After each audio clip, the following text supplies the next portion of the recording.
dengan 75 cm. Sudah mampu ada yang ditanya nggak? Ada yang ditanya? Sudah bisa? Sampai bisa nih kali ini bawah ke atas. Oke, ya. Sudah paham tentang mencari rumput keliling bangun datar? Sudah selesai, kita lanjut lagi di minggu depan. Nah, sebelum mengakhiri pembelajaran, nanti ada evaluasi untuk penilaian kalian.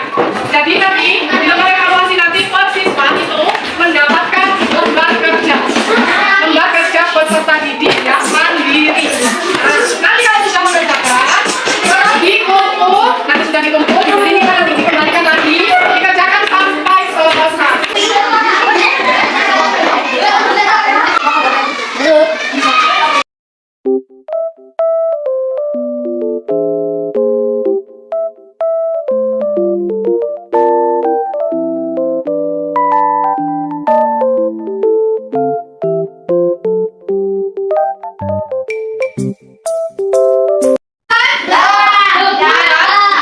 Nah, sekarang yang sudah selesai dikumpulkan.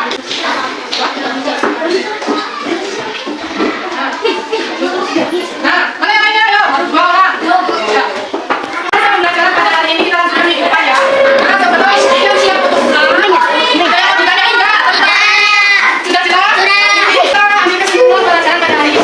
Yang pertama, itu bertani keliling. Keliling adalah penerimaan dari semua sisi. Dan untuk mencari keliling bangun data, nanti digunakan dulu semua sisi-sisinya. Lalu nanti ketemu hasilnya keliling.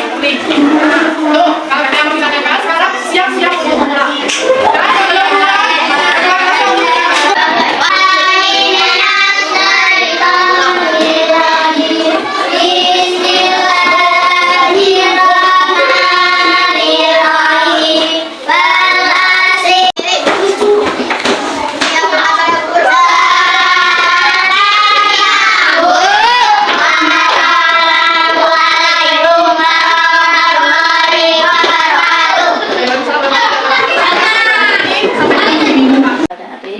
sebenarnya kamu dalam pembelajaran matematika keliling bangun data, sebenarnya kamu sudah memahami, sudah bagus dalam pembelajaran matematika tentang keliling bangun data.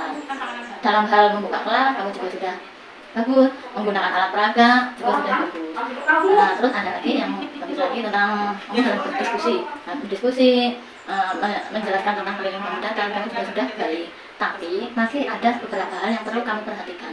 Yaitu satu, dalam menghadapi perilaku siswa yang beragam. Ini dalam memahami kayaknya masih kurang pas. Nah, soalnya tadi kayaknya masih ada anak-anak yang berjalan terus seperti itu. Nah, terus yang kedua, menumbuhkan konsentrasi dalam pembelajaran anak juga kamu masih kurang. Nah, yang ketiga, cara memberikan keadilan dalam pendidikan.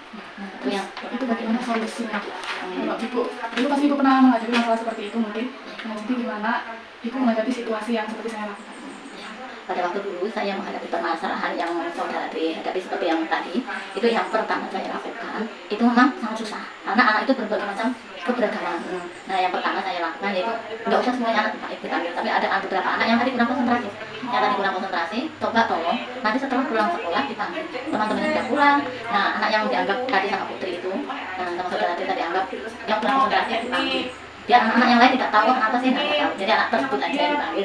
Nah, setelah dipanggil, terus diberi nasihat. Nah, diberi nasihat dan diberi pengertian. Pokoknya tahu lah. Nah, saya sebagai seorang guru itu tahu. Nah, diberi pengertian agar anak tersebut itu bisa memahaminya. Agar tidak mengganggu teman-temannya juga kan. Nah, diberi pengertian, diberi nasihat. Nah, dan agar anak itu juga bisa mengakui kekurangan aku ya, kesalahan aku apa sih. Nah, seperti itu. Jadi dia pokoknya pancing terus belajar. Nah, itu bisa mengakui kesalahan mereka masing-masing. Nah, untuk masalah penilaian, tadinya penilaian tadi sebenarnya penilaian itu tergantung guru itu sendiri. Nah, kalau di sini biar saudara dari hadir itu baru skor penilaian. Kalau skornya nomor itu 20, ya 20 semua. Nah, seperti itu. Jadi tidak harus memandang anak ini pintar, jadi harus ditinggikan gitu kan? Jangan harus sama. Iya.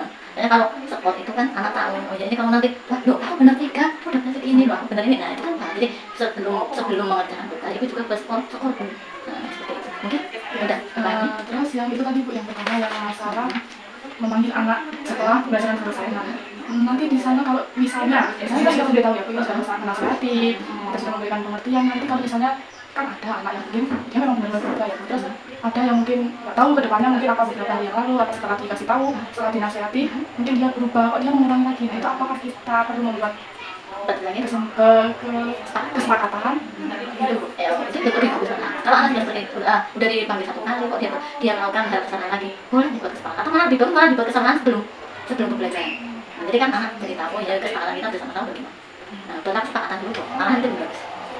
Jadi intinya kalau ada anak menghadapi dia dalam pembelajarannya kurang fokus sampai anak, bisa kita memanggil anak itu ya Bu. Terus Tapi jangan bersama dengan temannya. Jadi kan contohnya kalau dipanggil dengan temannya mungkin dia malu.